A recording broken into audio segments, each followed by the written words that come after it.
Good morning students, and now we have the next topic is dielectrics. जो हम starting में बात कर रहे थे बेटा कि डाइलेक्ट्रिक्स जो है वो क्या होता है, और एक्चुअल में जो पैरेलल प्लेट कैपेसिटर है जहां हमने उसके बीच में एक फ्री स्पेस कंसिडर किया था, एक्चुअल में फ्री स्पेस नहीं होता, एक मटेरियल होता है जिसको डाइलेक्ट्रिक्स का नाम दिया है। यदि फ्री स्पेस हो तो उन दोनों प्लेट्स में एक फोर्स काम करेगा, स्ट्रॉन्ग फोर्स, और वो उन दोनों को चिपका देगा, तो वहाँ पर चार्जेस न्यूट्रलाइज हो जाएंगे, पोटेंशियल डिफरेंस जीरो हो जाएगा। तो उसको मिनिमाइज़ करने के लिए, कम करने के लिए कि आपस में ना चिपके, उसके लिए बेटा हम दोनों प्लेट्स के बीच में एक मटेरियल को लेते हैं और जिसको हमने यहाँ डाइलेक्ट्रिक्स का नाम दिया है। तो दिस इज़ द एक्चुअल, ये हमारा एक्चुअल है पैरेलल प्लेट कैपेसिटर के बीच में। तो बड़े ध्यान से पढ़ेंगे बेटा इसको, बड़ा ही इंपॉर्टेंट टॉपिक हमारा है dielectrics. Dielectrics are the insulating materials which transmit electric effect without conducting। क्या कहा मैंने बच्चों? Dielectrics are the insulating materials। ये insulating materials होते हैं which transmit, एक वर्ड है बच्चों ट्रांसफ़र करना और एक वर्ड है ट्रांसमिट करना, इनमें डिफरेंस है। ट्रांसमिट क्या होता है वो हम जरा देखेंगे यहाँ। तो विच transmit electric effect without conducting, जो कंडक्टर नहीं है लेकिन किस तरह से वो इस इलेक्ट्रिक इफेक्ट को ट्रांसमिट कर सकते हैं, ऐसे इंसुलेटिंग मटेरियल्स को हमने डाइलेक्ट्रिक्स का नाम दिया है। And the dielectrics can be divided into two parts. First one is non polar dielectrics and the second one is polar dielectrics. तो बच्चों अब हम इस डाइलेक्ट्रिक्स को टू कैटेगरीज में डिवाइड करते हैं बेटा, जिसमें एक को हमने नॉन पोलर का नाम दिया है और दूसरे को हमने पोलर का नाम दिया है। क्या होता है ये? So these are the differences between them as well as we can say their definitions. Non polar dielectrics क्या हैं और पोलर डाइलेक्ट्रिक्स जो हैं वो क्या हैं। एग्जाम्पल हमने लिया hydrogen, carbon dioxide, methane. Here polar is water, alcohol, ammonia, hydrogen chloride. All these are the examples of non-polar and polar dielectrics. So first of all, what is the meaning of non-polar dielectrics? बच्चों हमने centre of gravity पढ़ा है, centre of mass का concept पढ़ा है हमने। तो यहाँ से जो नॉन पोलर डाइलेक्ट्रिक्स है वो हमसे क्या कहता है?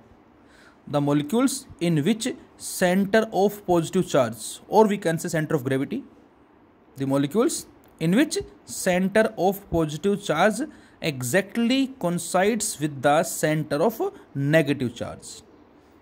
तो नॉन पोलर डाइलेक्ट्रिक्स उनको नाम दिया बेटा हमने जिन मॉलिक्यूल्स में सेंटर ऑफ पॉजिटिव और सेंटर ऑफ नेगेटिव दोनों आपस में एग्जैक्टली क्या कर जाएं, कोइंसाइड कर जाएं।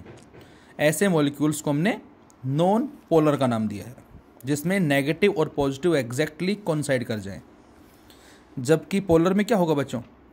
The molecules in which centre of positive charge do not coincides with the centre of negative charge. इसमें पॉजिटिव और नेगेटिव के सेंटर कोइंसाइड्स नहीं करते, जबकि इसमें सेंटर कोइंसाइड्स कर जाते हैं। Second, each molecule has zero dipole moment in its normal state. Non polar जो मॉलिक्यूल होते बेटा, इनका नॉर्मल स्टेट में एक तरह से हम ये बोल सकते हैं कि इलेक्ट्रिक फील्ड अप्लाई करने से पहले, बिफोर अप्लाइंग इलेक्ट्रिक फील्ड, इनका जो इलेक्ट्रिक डायपोल मोमेंट है बच्चों वो क्या होता है? ज़ीरो। कैसे? ज़रा देखें। हमने एग्जाम्पल लिया CO2, कार्बन डाइऑक्साइड, जिसका स्ट्रक्चर कुछ इस तरह से है, जिसको हम लीनियर स्ट्रक्चर बोल सकते हैं। Oxygen negative, carbon positive, oxygen negative, two negative and 4 positive. अब बच्चों मैं आपसे कहूँ कि what is the electric dipole moment, तो आप बताओगे P which is equal to Q into 2A। P equal to Q into 2A, जिसमें Q क्या है बेटा? चार्ज, और 2A उस नेगेटिव और पॉजिटिव चार्जेस के बीच का सेपरेशन। तो यहाँ देखें जरा ध्यान से, यहाँ जो 4 पॉजिटिव हैं उसमें से 2 पॉजिटिव को हमने इसके साथ लिखा और बाकी जो 2 पॉजिटिव हैं उसको इसके साथ। तो मैं अब आपसे कहूँ इन दोनों को जरा भूलें हम, मैं आपसे कहूँ इन 2 नेगेटिव और 2 पॉजिटिव का जो इलेक्ट्रिक डायपोल मोमेंट है वो कितना होगा? तो हमने माना P1। And the value P1 is charge into separation, और उसकी बच्चों डायरेक्शन किधर होगी, फ्रॉम -Q टू +Q, कुछ इस तरफ जो मैंने दिखाया यहाँ। इसी तरह से दो जो पॉजिटिव बचे और ये दो नेगेटिव हैं, इनके कॉरस्पॉन्डिंग ये क्या कहलाएगा, इनका डायपोल मोमेंट।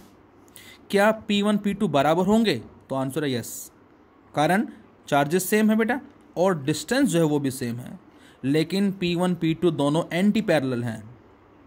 तो अब आप बताएं क्या वेक्टर अलजेब्रा से कि रिजल्टेंट डायपोल मोमेंट कितना होगा, तो आंसर है P1 का स्क्वायर प्लस P2 का स्क्वायर प्लस 2P1 P2 कोस 180, क्योंकि दोनों एंटी पैरेलल हैं, और जब दो वेक्टर एंटी पैरेलल होते हैं एंगल 180 एंड कोस 180 -1, तो हमें जो R मिला था क्लास 11th में रिजल्टेंट वेक्टर, वो आया था बेटा A - B। सो उसी की तर्ज पे हम लिख सकते हैं P final resultant dipole moment P equal to P1 - P2 and which is equal to 0। तो इस रीजन की वजह से हमने कहा है बच्चों क्या कि यहाँ पर each molecules has 0 dipole moment in its normal state. Normal state means before applying electric field. तो बच्चों इसमें centre of positive charge coincides करता है सेंटर ऑफ नेगेटिव से। दूसरा, each molecule has 0 dipole moment in its normal state, कुछ इस तरह से। जबकि यहाँ पर center of positive charge do not coincides with the center of negative charge and each molecule has some permanent electric dipole moment। मैंने एक word लिखा है क्या, each molecule having permanent electric dipole moment। उससे आगे वाली लाइन को जरा छोड़ें एक बार। अब यहाँ पर हर एक मॉलिक्यूल का कुछ ना कुछ एक डायपोल मोमेंट होता है नॉर्मल स्टेट में। जैसे हमने एग्जाम्पल लिया यहाँ पर किसका, H2O, hydrogen 2 oxygen 1, hydrogen positive H positive 2 negative. ये नॉन लीनियर शेप है बेटा। मैं आपसे कहूँ इस एक नेगेटिव और एक पॉजिटिव, इसके कॉरस्पॉन्डिंग डायपोल मोमेंट क्या होगा, तो आंसर है ये कुछ इस तरफ होगा। इसको आप P1 लिख सकते हो, और इस नेगेटिव दूसरा और ये पॉजिटिव, इसके कॉरस्पॉन्डिंग क्या होगा, इधर होगा, इसको आप P2 लिख सकते हो। और यहाँ जो एंगल होता है बच्चों दैट इज़ 105।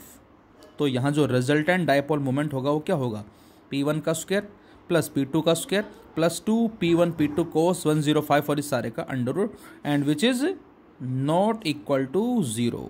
ये किसकी बात कर रहे हैं बच्चों, ये सिंगल मॉलिक्यूल की बात कर रहे हैं। But the average dipole moment of polar molecule is 0। लेकिन यदि एवरेज बात करें बच्चों, सभी की बात करें हम, तो वो क्या होता है बेटा 0। कारण उसका क्या है, क्योंकि जो पोलर मॉलिक्यूल होता है वो इस तरह से होता है हमारे पास। एक सिंगल की बात करें, लेकिन जब हम बहुत सारे मॉलिक्यूल्स की बात करते हैं तो उनका अलाइनमेंट कुछ इस तरह से है। देखें ये नेगेटिव पॉजिटिव ये डायरेक्शन आ जाएगी कुछ इस तरह से, ये नेगेटिव पॉजिटिव ये डायरेक्शन आ जाएगी डायपोल मोमेंट की, ये नेगेटिव ये पॉजिटिव ये डायरेक्शन आ जाएगी, ये नेगेटिव ये पॉजिटिव इस तरह से, ये ऐसे ये ऐसे ये ऐसे। तो सारे जो डायपोल मोमेंट हैं वो कुछ इस तरह से होंगे। तो जो एवरेज कैलकुलेट करेंगे दैट मस्ट बी 0, वो 0 है। लेकिन सिंगल की बात करते हैं वो 0 नहीं होगा। पॉइंट नंबर 3 बच्चों, नॉन पोलर में इलेक्ट्रिक फील्ड अप्लाई करने से पहले जो डायपोल मोमेंट है वो क्या होता है 0। लेकिन यदि बच्चों हम इलेक्ट्रिक फील्ड अप्लाई कर दें तो क्या होगा, तो थर्ड पॉइंट है when electric field is applied in such a way as shown in diagram. हमने क्या किया बच्चों, इस नॉन पोलर जो हमारा मॉलिक्यूल है उसके पैरेलल हमने इलेक्ट्रिक फील्ड अप्लाई कर दिया। मतलब ये लीनियर शेप है और लेफ्ट से राइट हमने इलेक्ट्रिक फील्ड अप्लाई किया E। अब ये O, ये C, ये O। अब आप खुद सोचें कि जब हम इलेक्ट्रिक फील्ड अप्लाई करेंगे तो ये पॉजिटिव वाला जो एंड है ये इस ऑक्सीजन को क्या करेगा, अट्रैक्ट करेगा। F = QE, तो फोर्स इस पे इस तरफ लगेगा। इस कार्बन पे जो फोर्स लगेगा बेटा जो कि पॉजिटिव है, किधर लगेगा, इस तरफ लगेगा जो मैंने एरो से रिप्रेजेंट किया है। और इस ऑक्सीजन पे जो फोर्स लगेगा वो इस तरफ लगेगा। वाई, बिकॉज नेगेटिव रिपेल, ये उधर जाएगा, ये पॉजिटिव ये नेगेटिव अट्रैक्ट ये इधर आएगा, ये नेगेटिव ये पॉजिटिव ये अट्रैक्ट इधर आएगा। तो इसका मतलब O जा रहा है किधर, लेफ्ट में, C जा रहा है किधर, राइट में, O आ रहा है किधर, लेफ्ट में। तो बेटा इन दोनों के बीच का सेपरेशन जो है वो क्या होगा, आप जरा सोचें। ये क्या हो रहा है बच्चों, ये डिक्रीज हो रहा है, इस तरह से हम बोल सकते हैं इसके अंदर। तो इसका मतलब C और O के बीच का जो सेपरेशन है वो क्या हो रहा है, डिक्रीज हो रहा है इनके कॉरस्पॉन्डिंग। इनके कॉरस्पॉन्डिंग क्या होगा बच्चों, सेपरेशन बढ़ रहा है, इंक्रीज हो रहा है। तो इसका मतलब अब इस O में और इस C में सेपरेशन बढ़ जाएगा। तो मैंने अगला डायग्राम दिखाया, इसमें ये सेपरेशन हो गया और इन दोनों का सेपरेशन कम हो गया, मैंने ये डायग्राम दिखाया। चार्ज तो सेम है। अब आप खुद सोचें कि अब इनका जो डायपोल मोमेंट और इनका जो डायपोल मोमेंट था पहले P1 P2 जो कि equal in magnitude opposite in direction था, अब क्या होगा, अब जो है बेटा P1 इसका मैग्नीट्यूड बढ़ जाएगा। रीजन क्या होगा, क्योंकि डिस्टेंस इंक्रीज हो गया है, 2a बढ़ गया है, P equal to Q into 2a, और 2a के बढ़ने से डायपोल मोमेंट इंक्रीज हो गया। इसमें डायपोल मोमेंट डिक्रीज हो जाएगा क्योंकि डिस्टेंस घट गया और एंगल अभी भी 180 डिग्री है। तो अब बताएं P क्या होगा, P1 minus P2 and in this way which is not equal to 0। तो इसका मतलब ये हुआ कि नॉन पोलर मॉलिक्यूल में इलेक्ट्रिक फील्ड अप्लाई करने से पहले जो डायपोल मोमेंट है वो 0 होता है, लेकिन फील्ड अप्लाई करने के बाद वो 0 नहीं होता। अच्छा, इसी इलेक्ट्रिक फील्ड को यदि हम अप्लाई करते परपेंडिकुलर टू द मॉलिक्यूल, इसमें बेटा इलेक्ट्रिक फील्ड यदि ऐसे होता तो फिर ये ज़्यादा होता, ये कम होता, और उस सिचुएशन में P2 minus P1 is also not equal to 0। यदि हम इलेक्ट्रिक फील्ड परपेंडिकुलर अप्लाई करते हैं, OCO लीनियर, हमने इलेक्ट्रिक फील्ड कुछ एग्जैक्टली ऐसे अप्लाई किया, इसके एग्जैक्ट परपेंडिकुलर कुछ इस तरह से, ये मैंने दिखाया। अब क्या होगा, तो बेटा इस बार क्या होगा, ये पॉजिटिव एंड जो है ये इस नेगेटिव और इस नेगेटिव को अट्रैक्ट करेगा। इसका मतलब इस पे फोर्स किधर लगा, नीचे की तरफ, इस पे भी फोर्स किधर लगा, नीचे की तरफ, लेकिन ये पॉजिटिव पॉजिटिव रिपेल, इस पे फोर्स किधर लगेगा बच्चों, ऊपर की तरफ लगेगा। तो अब जो लीनियर शेप है वो कुछ इस तरह से कन्वर्ट हो जाएगी। ये O आ गए यहाँ से यहाँ नीचे, और C कहाँ चला गया बच्चों, ऊपर। तो अब हमारा शेप कुछ ऐसे बन गई CO2 की। अब ये नेगेटिव ये पॉजिटिव, तो इसका ये हो जाएगा बच्चों डायपोल मोमेंट, और ये नेगेटिव ये पॉजिटिव, इसका ये हो जाएगा डायपोल मोमेंट।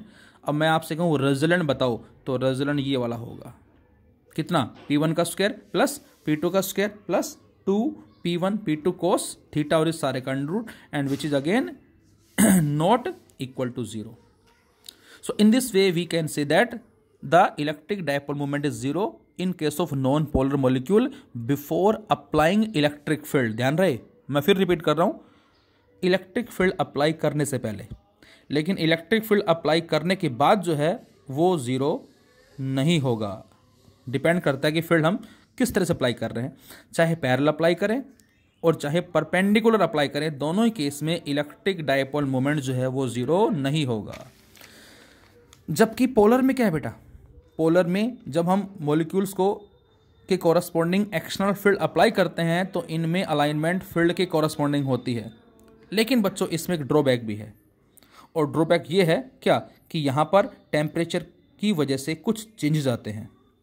क्या चेंजेस, तो मैंने देखा लिखा है, on the application of electric field the dipole moment of these molecules align themselves parallel to the direction of electric field। कुछ इस तरह से, जो पहले डायग्राम में हमने दिखाया था ये था टेढ़े मेढ़े, और अब फील्ड अप्लाई करने से कुछ इस तरह से आ गए हैं। But this alignment is incomplete due to thermal vibration, लेकिन थर्मल वाइब्रेशन के बिना ये जो अलाइनमेंट है ये इनकम्प्लीट होता है। और we can say its polarisation is temperature dependent, temperature के चेंज होने से इसमें कुछ चेंज आता है, और ये एक परमानेंट या ये कहें प्रॉपर ऑर्डर में ना होके एक इरेगुलर मैनर में होते हैं, एक एसिमेट्रिक मैनर में होते हैं। बट यहाँ पर जो पोलराइजेशन है बेटा वो क्या होती है, इनडिपेंडेंट ऑन टेम्परेचर। पोलराइजेशन क्या होता है, जरा बात करते हैं हम। यहाँ जो पोलराइजेशन है वो टेम्परेचर पे क्या है बच्चों, इंडिपेंडेंट है, लेकिन यहाँ पर जो है वो क्या होती है, डिपेंडेंट। तो यहाँ से हम लिख सकते हैं क्या, हमने अब इन दोनों में से जो चूज किया है वो नॉन पोलर चूज किया है, that is non polar dielectrics. So now we can say when a non polar molecule is placed in an external electric field the centre of positive and negative charges gets displaced. तो बच्चों जैसे ही हम non polar को external electric field में put करते हैं बेटा, तो उस केस में नेगेटिव और पॉजिटिव के जो सेंटर्स हैं वो एक दूसरे से डिस्प्लेस हो जाएंगे, अलग हो जाएंगे यहाँ से। And the molecules is then said to be have been polarised. और इस फिनोमिना को ही हमने क्या नाम दिया? पोलराइज्ड का नाम दिया। मतलब जब भी कभी हम नॉन पोलर मॉलिक्यूल पे एक एक्सटर्नल फील्ड अप्लाई करेंगे तो उसकी वजह से नेगेटिव और पॉजिटिव में जो सेपरेशन जीरो था, अब कुछ ना कुछ एक सेपरेशन क्रिएट हो जाएगा। कब हो जाएगा? उनमें एक डिस्प्लेसमेंट क्रिएट हो जाएगा और एक स्ट्रेचिंग पोर्शन जो है वो अराइज हो जाएगा। और इस फिनोमिना को ही हमने क्या नाम दिया है? इलेक्ट्रिक पोलराइजेशन का नाम दिया है। So when a non polar molecules is placed in an external electric field, the centre of positive and negative charges gets displaced and the molecules is then said to have been polarized, and such a molecule is then called the induced electric dipole। और इस तरह के molecule को हम क्या बोलेंगे बच्चों? Induce electric dipole. क्योंकि पहले तो डायग्राम ये था हमारा कुछ इस तरह से, यहाँ पर नेगेटिव पॉजिटिव है। एक्चुअल में होता क्या है बेटा? ये नेगेटिव है and this is the centre of negative, और इसी के ऊपर ही पॉजिटिव है। ये सेंटर हो गया। आपको नज़र केवल पॉजिटिव ही आ रहा है, लेकिन यहाँ नेगेटिव पॉजिटिव दोनों के सेंटर एग्जैक्टली कोइंसाइड कर रहे हैं, जिसकी वजह से डायपोल मोमेंट इनका जीरो है। और इसकी शेप जो है कुछ ऐसी है। सिंगल मॉलिक्यूल की बात कर रहे हैं हम, नॉन पोलर की। लेकिन जैसे ही बच्चों इस पर इलेक्ट्रिक फील्ड अप्लाई करेंगे तो ये नेगेटिव इधर आएगा और पॉजिटिव इधर आ जाएगा, और इस मॉलिक्यूल में एक स्ट्रेचिंग पोर्शन अराइज हो जाएगा। जैसे रबड़ बैंड होता है हमारे घर में छोटा सा, इसमें दोनों तरफ उंगली डाल के जब हम खींचेंगे एक स्ट्रेचिंग पोर्शन अराइज होगा बेटा, और शेप कुछ ऐसी बन जाएगी इसकी, ओवल शेप लाइक हम कह सकते हैं कुछ इस तरह से। और अब नेगेटिव इधर आ गया, पॉजिटिव इधर आ गया, तो इनके बीच में एक डिस्प्लेसमेंट क्रिएट हो गया है, और इसी को हमने पोलराइजेशन का नाम दिया है। और अब हमने जो फील्ड अप्लाई किया है which is not equal to zero, जबकि यहाँ एक्सटर्नल फील्ड क्या था? Zero. Such a molecule is then called the induce electric dipole and its dipole moment is called induce electric dipole moment. लेकिन ध्यान रहे, but if as soon as the electric field is remove, लेकिन बच्चों जैसे ही हम electric field remove कर देंगे the induced electric dipole moment disappear. क्यों? क्योंकि नेगेटिव पॉजिटिव अट्रैक्शन होगा और फिर से उसी सेम स्टेट में पहुंच जाएगा वो, यदि हम फील्ड को डिसअपियर कर देते हैं। तो ये तो बच्चों एक सिंगल मॉलिक्यूल की बात थी। अब हमने एक कंप्लीट स्लैब ले ली है। Now we take a complete dielectric slab having non polar molecules, और ये हमारा डायग्राम नंबर फर्स्ट है, और इसके कॉरस्पॉन्डिंग कोई भी हमने फील्ड अप्लाई नहीं किया है, that is external field. And this is diagram second. ये हमने इलेक्ट्रिक फील्ड अप्लाई कर दिया, पॉजिटिव प्लेट, नेगेटिव प्लेट, और इस रीजन में एक एक्सटर्नल इलेक्ट्रिक फील्ड है, दैट इज ई एक्सटर्नल मान लो इसको, या इसको आप ई नोट भी लिख सकते हो, किसी किसी बुक में इसको ई नोट भी लिखा गया है। So E naught is the external electric field. तो क्या होगा? तो आंसर एक मॉलिक्यूल कुछ ऐसा बना था, तो अब इसमें यदि 10 मॉलिक्यूल हैं तो 10 मॉलिक्यूल इस शेप में आ जाएंगे, इन दिस वे। नेगेटिव इस तरफ आ जाएंगे बेटा, और पॉजिटिव इस तरफ आ जाएंगे, और ये वाले आपस में न्यूट्रलाइज कर देंगे। तो इसका मतलब क्या हुआ? इसका मतलब ये हुआ हमारे पास इस फेस पे क्या आ जाएंगे? इस स्लैब के पॉजिटिव चार्ज, और इस स्लैब के इस लेफ्ट फेस पे क्या आ जाएंगे? नेगेटिव चार्ज, कुछ इस तरह से। थर्ड डायग्राम जो इसका है, तो ये जो डाइलेक्ट्रिक स्लैब बेटा, इसके इस फेस पे आ गए नेगेटिव चार्ज, और इस फेस पे आ गए दैट इज पॉजिटिव चार्ज। तो स्टार्टिंग में आपको ध्यान होगा हमने बात की थी कि जब कभी किसी चार्ज बॉडी को अनचार्ज बॉडी के पास ले जाएंगे तो उसका एक फेस पे नेगेटिव चार्ज आ जाएंगे, दूसरे पे पॉजिटिव चार्ज, जो भी है इस तरह से बात की थी हमने, जिसको इंड्यूस चार्ज का नाम दिया था। And this is the polarisation, वो इस तरह से होता है। अब बेटा हमने जो फील्ड अप्लाई किया वो तो है E naught, that is external electric field. अब आप सोचें ये पॉजिटिव है, ये नेगेटिव है, तो इस पॉजिटिव से और इस नेगेटिव की तरफ क्या होगा? इसके अंदर एक फील्ड और सेटअप हो जाएगा बच्चों। फिर से ई नोट हमारा एक्सटर्नल फील्ड है फ्रॉम लेफ्ट टू राइट, और इंड्यूस चार्ज के आने से राइट टू लेफ्ट इस स्लैब के अंदर, इस स्लैब के कॉरस्पॉन्डिंग एक फील्ड और प्रोड्यूस हो गया, E I. This E I is known as electric field due to induce charges. ये इंड्यूस चार्ज की वजह से फील्ड है। अब हमने तो पूरे रीजन में ई नोट अप्लाई किया था। पूरा रीजन कितना है? हमने डी मान लिया कंप्लीट, यहां से यहां तक का डी मान लेते हैं इसको। और अब यहां से यहां तक जो टी स्लैब है, इतने रीजन में एक फील्ड और सेटअप हो गया, ई आई। अब आप खुद बताएं कि यहां पर इस रीजन में नेट फील्ड कितना होगा? ये ई नोट है, ये ई आई है, दोनों का रिजल्टेंट कितना होगा बेटा, E naught minus E I, and this resultant E which is equal to E naught minus EI. This E is known as reduced value of electric field. इतना फील्ड रिड्यूस हो गया है, फील्ड घट गया है इस रीजन के अंदर। किस रीजन में, केवल इसकी बात कर रहे हैं, टी। मैं आपसे कहता हूँ 10 सेंटीमीटर रीजन में ई नोट अप्लाई किया और 7 सेंटीमीटर रीजन में स्लैब इंसर्ट कर दी, तो ये बताओ बाकी जो 3 सेंटीमीटर बच गया वहाँ पर फील्ड कितना है, तो यहाँ और यहाँ ये दोनों मिला के 3 सेंटीमीटर है, इन जगह तो वही फील्ड होगा ई नोट, लेकिन खाली जो 7 सेंटीमीटर की बात कर रहे हैं हम, स्लैब की जो थिकनेस है उतने रीजन में ई आई और उनका जो रिजल्टेंट है वो ई बचा, ई नोट माइनस ई आई, ये फील्ड कहलाएगा, मतलब घट गया, फील्ड रिड्यूस हो गया। तो मैंने लिखा है E naught that is external electric field in A D separation region applied, D separation region, but now E naught is in D minus T region. हमने अप्लाई तो डी में किया था, लेकिन वहां पर टी स्लैब इंसर्ट करने से जो फ्री स्पेस बचा वो केवल कितना बचा बच्चों, डी माइनस टी। तो अब हम बोलेंगे कि जो ई नोट होगा वो केवल डी माइनस टी रीजन में होगा, ध्यान रहे, this electric field is only in D minus T region. Please note down, this is important point, और ये पॉइंट हम आगे भी डिस्कस करेंगे। जब भी मैं आपसे कहूँगा बच्चों कि ये बताओ कि स्लैब इंसर्ट करने के बाद जो जगह बची है वहाँ फील्ड कितना है, तो आंसर होगा ई नोट। उस जगह का सेपरेशन कितना है, तो आपका आंसर होगा D minus T.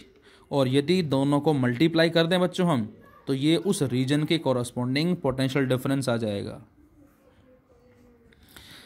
And E naught minus E I, this is the reduce value of electric field in T separation. तो टी सेपरेशन में फील्ड जो मिला अब हमें वो ई मिला है। So, the stretching of dielectrics molecule due to displacement of charges in the atom under the influence of applied electric field is called electric polarization. बच्चों, what is the meaning of polarization? अभी जो हम बात कर रहे थे कि polarization is independent on temperature, तो polarization का meaning यहाँ क्या है बेटा, stretching of dielectric molecules due to displacement of charges। Molecule का स्ट्रेच होना डिस्प्लेसमेंट ऑफ चार्जेस की वजह से, कब, किसी एटम में जब हम एक एक्सटर्नल इलेक्ट्रिक फील्ड अप्लाई करते हैं, जैसे बात की थी हमने, ये डायग्राम था हमारा, और फील्ड अप्लाई करने के बाद ये स्ट्रेचिंग पोर्शन अराइज हो गया है, and this is known as electric polarisation. इस पोलराइजेशन को मैथमेटिकली डिफाइन कैसे करते हैं बेटा, polarisation is also defined as the electric dipole moment per unit volume. Induce electric, induce word और लगा दें, it is defined as the induce electric dipole moment per unit volume. तो इसके लिए हमने एक पैरेलल प्लेट कैपेसिटर कंसिडर किया, plate 1 and plate 2, और इसके एग्जैक्टली बीच में हमने एक डाइलेक्ट्रिक स्लैब जो कंप्लीटली स्पेस को एक्वायर कर रही है, जिसका डी सेपरेशन है, और सरफेस एरिया हमने ए मान लिया। तो इसके इस फेस पे क्या आ जाएगा बेटा, माइनस, और इस फेस पे क्या आ जाएगा, प्लस। मैं कहता हूँ हमने 100 वोल्ट पर मीटर फील्ड अप्लाई कर दिया, और इस स्लैब के अंदर जो फील्ड प्रोड्यूस हुआ इंड्यूस चार्ज की वजह से वो सपोज करो 70 हुआ, तो अब इस रीजन में कितना फील्ड बचा, तो आपका आंसर होगा 30। वाई, 100 माइनस 70 दैट इज 30, तो 30 फील्ड जो है वो हो गया सीधा ही 100 से। So consider a dielectric slab of surface area A and thickness D. Let the slab completely fill the space between the plates 1 and 2 of a parallel plate capacitor.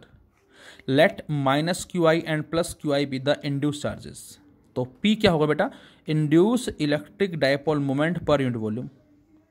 और dipole moment क्या होता है बच्चों, charge into separation, charge Qi, separation D, और volume क्या होगा इसका, A into D, D से D कट गया, तो P बराबर किसके आ गया, QI बाई A, और QI बाई A क्या बन गया बच्चों, sigma I, that is induce surface charge density.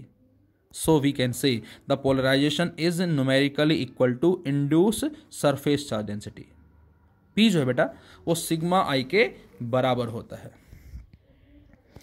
बच्चों, in most of the dielectrics, लगभग सभी डाइलेक्ट्रिक्स में कुछ सर्टेन या स्पेसिफिक टाइप को, लाइक फेरो इलेक्ट्रिक्स डाइलेक्ट्रिक्स, इस तरह को छोड़कर, क्योंकि इनमें इफेक्ट कुछ अलग होता है, तो मोस्ट ऑफ द डाइलेक्ट्रिक्स बजाय किसके, फेरो इलेक्ट्रिक्स के, the polarisation is directly proportional to the resultant electric field. जो पोलराइजेशन होता है वो डायरेक्टली बताया गया किसके, जो भी वहां पर रिजल्टेंट फील्ड एग्जिस्ट कर रहा है, और रिजल्टेंट है कितना, E, जो किसके बराबर है, E नॉट माइनस E आई।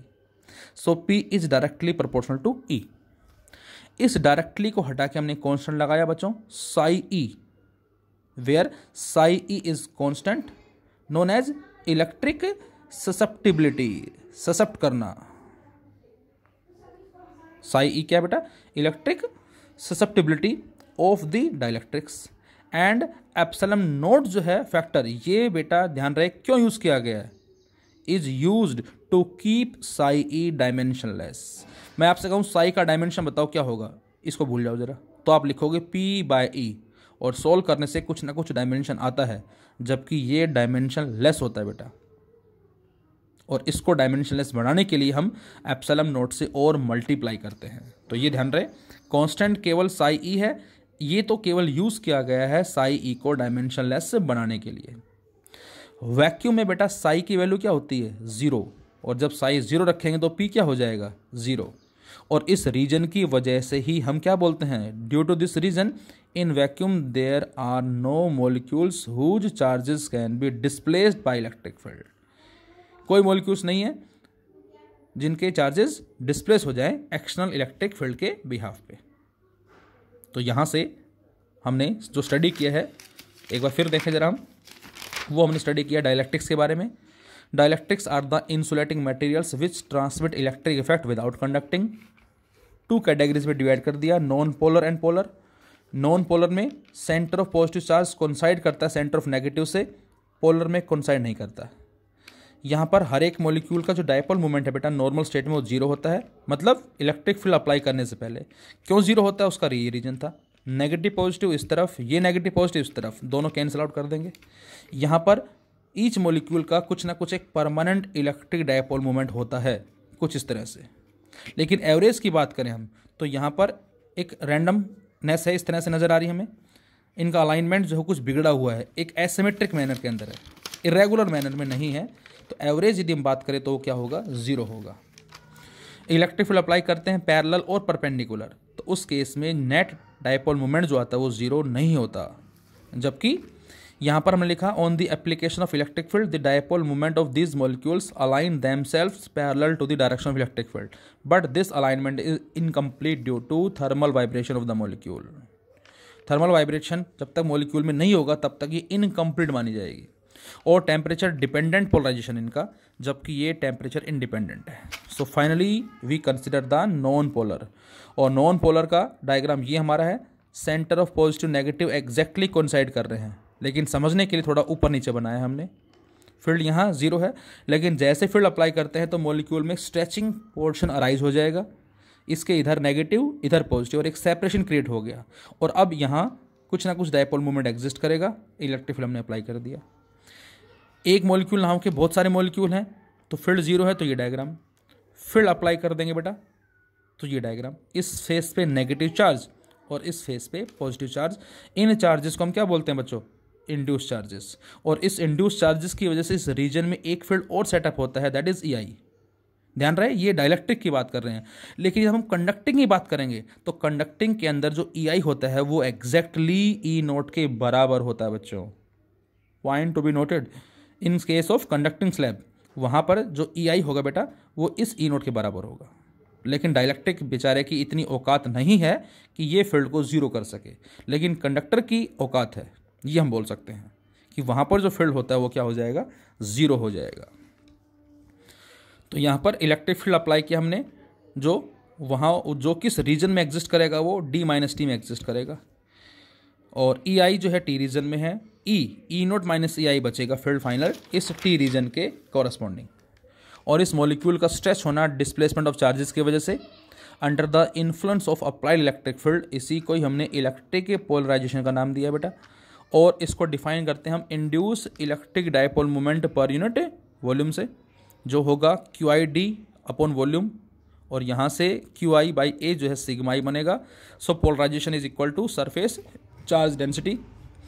पोलराइजेशन प्रोपोर्शनल है रेजिस्टेंट फील्ड स्ट्रेंथ के, इस डायरेक्ट्रिक को हटा के कॉन्स्टेंट लिया हमने साई ई इलेक्ट्रिक ससेप्टिबिलिटी, और एप्सिलॉन नोट क्यों यूज़ किया हमने, इस साई ई को डायमेंशनलेस बनाने के लिए। वैक्यूम के लिए 0 है, so there will be no polarisation. Now important note बच्चों, ध्यान रहे, ये भी हमारा बड़ा यही इंपॉर्टेंट नोट है। हमने स्टडी किया E बराबर ई नोट माइनस ई आई।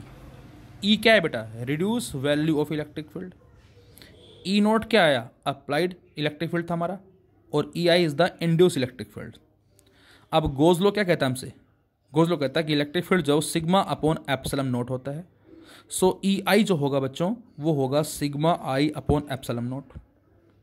और अभी अभी हमने पढ़ा है कि सिग्मा आई किसके बराबर है, पी के बराबर। सो हमने सिग्मा आई की जगह पी रख दिया अपॉन एप्सिलॉन नोट, और पी किसके बराबर बच्चों, epsilon naught psi E into E, epsilon naught psi E into E, और इससे ये कट गया तो ई आई बराबर किसके आ गया, साई ई इंटू में ई। और इस ई आई की वैल्यू को हमने यहाँ रखा, जैसे यहाँ रखेंगे ये आ जाएगा, और यहाँ से ई बराबर E naught minus E I, and E I is psi E into E. इसको बच्चों उधर ले गए तो ई नोट कितना आ गया, E plus psi E into E. यहाँ से ई कॉमन ले ले बेटा हमने, अंदर क्या बचा 1 प्लस साई ई, और इस ई को ले गए नीचे इसके, और ये आ गया E naught by E which is equal to 1 plus psi E, and this E naught by E equal to E R और K, that is dielectric constant. तो यहाँ से के जो आया वो बराबर किसके आ गया, 1 प्लस साई ई। इस पे भी हमारा 1 मार्क में क्वेश्चन बनता है। यदि हमें के गिवन है तो साई पूछेगा, या फिर साई ई गिवन है तो के पूछेगा आपसे। इस तरह से भी क्वेश्चन हो सकता है। वैक्यूम के लिए साई 0 है, के कितना होगा 1, इस तरह से। और यहाँ से बच्चों ई नोट बाई ई जो के बराबर है, और जो के होता है हमारा डाइलेक्ट्रिक के लिए that is greater than 1। So E naught by E is also greater than 1, and hence we can say E naught is greater than E. जबकि कंडक्टिंग स्लैब के अंदर क्या होगा, कंडक्टिंग स्लैब के कॉरस्पॉन्डिंग हमारे पास जो दोनों बराबर होते हैं, और जिसके वजह से वहाँ जो नेट फील्ड होता है, सॉरी ये बराबर नहीं, वहाँ जो ई आई जो होगा, वहाँ पर जो ई आई जो होगा दिस वन, ये इसके बराबर हो जाएगा। तो वहाँ जो ई मिलेगा हमें वो क्या मिलेगा, 0 मिलेगा। फिर से कंडक्टर के लिए ई आई की वैल्यू ई नोट के बराबर होगी, और जब ई नोट के बराबर होगी तो उस केस में इलेक्ट्रिक फील्ड जो है बच्चों क्या हो जाएगा, वो 0 हो जाएगा। और जब इलेक्ट्रिक फील्ड 0 हो गया, ये वाला दिस वन, तो समथिंग अपॉन 0 इन्फिनिटी। तो इसका मतलब के की वैल्यू क्या आएगी, इन्फिनिटी। लेकिन किसके लिए आएगी, बोलो, मेटल्स के लिए। इस रीजन की वजह से कंडक्टर में ई आई जो है वो ई नोट के बराबर हो जाता है, ई कितना होगा 0, और जब इस ई को 0 यहाँ रखते हैं हम तो something upon 0 equal to infinity. तो इस रीजन से हम बोलते हैं कि क्या होगा, इन्फिनिटी होगा। तो यहाँ से आंसर मिला क्या, hence electric field decreases by introducing a dielectric slab between the plates of a charged parallel plate capacitor. तो जब भी कभी हम डाइलेक्ट्रिक स्लैब इंसर्ट करेंगे तो उससे इलेक्ट्रिक फील्ड रिड्यूस हो जाएगा। अब इसी बात को ऐसे भी लिख सकते हैं हम, क्या, if V naught be the potential difference between the plates of a capacitor without dielectric and V be the potential difference with dielectrics. तो वी नोट हमने माना विदाउट डाइलेक्ट्रिक्स है, वी माना विद डाइलेक्ट्रिक्स है। तो हमें पता है बेटा कि पोटेंशियल डिफरेंस बराबर है इलेक्ट्रिक फील्ड इनटू सेपरेशन। तो अब हम लिखेंगे V naught equal to E naught into D, और वी बराबर ई इंटू डी। और जब हम दोनों को डिवाइड करेंगे तो E naught by E equal to V naught by V equal to K. तो यहाँ से एक स्टेटमेंट हमारी ये भी आ जाएगी किसकी, डाइलेक्ट्रिक कांस्टेंट की, के की, which is equal to V naught by V and which is also equal to K and which is greater than 1. So V naught by V is greater than 1 and hence we can say V naught is greater than 1. तो इसका मतलब ये हुआ कि potential difference between plates decreases by introducing slab. बच्चों potential difference जो क्या हो गया, डिक्रीज हो गया जब हमने एक डाइलेक्ट्रिक स्लैब को इंसर्ट कर दिया। तो यहां से के की डेफिनेशन आ गई वी नोट बाय वी, एक definition I E naught by. अब आप सोचे जरा इस के की कितने डेफिनेशन हो चुकी हैं डाइलेक्ट्रिक कांस्टेंट की। एक थी फोर्स के रूप में बेटा, एक थी परमिटिविटी के रूप में, एक थी फ्लक्स के रूप में, एक थी कैपेसिटेंस के रूप में, एक थी एनर्जी डेंसिटी के रूप में, एक आ गई इलेक्ट्रिक फील्ड के रूप में, और एक आ गई पोटेंशियल के रूप में। टोटल 7 डेफिनेशंस आ चुकी हैं ध्यान होगा K को F नोट बाई FM लिखा था हमने, E बाय E नोट लिखा था हमने, इसी तरह से V नोट बाई V बात करेंगे एक बार फिर से हम। तो यहाँ से ये मेरे रिजल्ट मिला है, इलेक्ट्रिक फील्ड घट गया, पोटेंशियल डिफरेंस जो वो डिक्रीज हो गया। अच्छा, कैपेसिटी पे क्या इफेक्ट पड़ेगा? If C note and C be the capacitance of the capacitor without and with dielectrics, तो हम क्या लिख सकते हैं? C नोट को लिख सकते हैं बेटा हम Q बाय V नोट, और C को लिख सकते हैं Q बाय V। ये फ्री स्पेस के लिए है, ये मीडियम के लिए आ गया। और जब हम बच्चों इन दोनों को डिवाइड करते हैं C नोट बाय C और सोल्व करते हैं तो ये 1/K मिलता है हमें। इसका मतलब C बराबर K C note. Potential difference घटा था, इलेक्ट्रिक फील्ड घटा था, लेकिन कैपेसिटी बढ़ गई, ये आ गया हमारा। सो C is greater then C note. तो यहाँ से कह सकते हैं क्या? Capacity increases. आपको ध्यान होगा हमने स्टार्टिंग में बात की थी कि यदि हमें किसी भी कंडक्टर की कैपेसिटी को इंक्रीज करना है तो क्या करेंगे? तो आंसर था कि हम उस कंडक्टर के साइज को इंक्रीज करके ज़्यादा चार्ज स्टोर करवा सकते हैं। फिर आंसर था कि सराउंडिंग में मीडियम को चेंज करके भी हम कर सकते हैं। फिर आंसर था कि यदि हम उस कंडक्टिंग प्लेट के पैरेलल में अनचार्ज प्लेट रख देते हैं तो भी कैपेसिटी बढ़ जाएगी। और एक यहाँ से पता लग गया क्या कि डाइलेक्ट्रिक मटेरियल यदि लेते हैं तो उसकी वजह से भी कैपेसिटी इंक्रीज हो जाएगी। एक बच्चों सेकंड नोट और है हमारा, ये भी बड़ा ही इंपॉर्टेंट है, that is magnitude of induce charge. Induce charge का जो मैग्नीट्यूड है वो हम किस तरह से फाइंड आउट करते हैं? सेम रिलेशन हमने ली E which is equal to E naught minus EI, और यहाँ से हमने क्या किया? हमने इस EI को लेफ्ट में ले गए और इस E को राइट में ले गए। सो EI equal to E naught minus E, और इस E को रिप्लेस किससे कर दिया बच्चों? E नोट बाई K से, और यहाँ से E नोट कॉमन ले लिया, अंदर 1 माइनस 1/K। अच्छा, EI की वैल्यू लिखी sigma I upon epsilon naught, और E नोट की value sigma upon epsilon note, cancel out. Sigma I charge upon area, मतलब QI by A and Q by A, ये भी कट गया। तो यहाँ से QI की वैल्यू क्या आ गई बेटा?